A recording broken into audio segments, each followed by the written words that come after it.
We start with a Fox News alert. We're learning more about the deadly ambush that left 4 U.S. soldiers dead in Niger. U.S. officials releasing a brand new timeline. Griff Jenkins is live in Washington, D.C. with that. Good morning, Griff.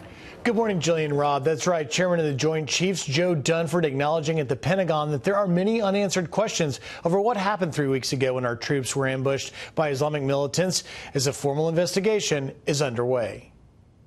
We owe the families as much information as we can find out about what happened. And we owe the American people an explanation of what their men and women were doing at this particular time. That's why we're out here today, is to take your questions and provide as much information as we have.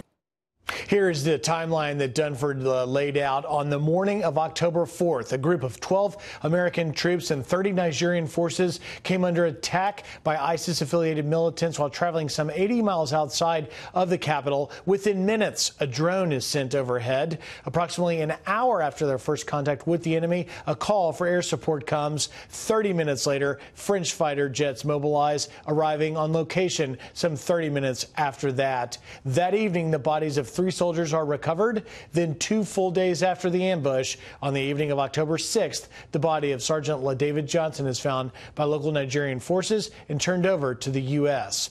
Now, Dunford also says the government owes the public an answer as to why we were there in the first place. Today, approximately 800 service members in Niger work as part of an international effort.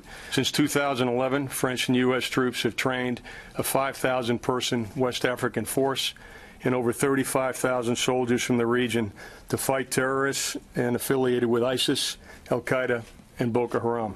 And finally, General Dunford notes that U.S. forces in Niger are not allowed to accompany local forces if they expect enemy contact, and there was no expectation on this particular patrol. As for the investigation's findings, he says the first thing they'll do is brief the families in private before informing the public. Rob, Jillian.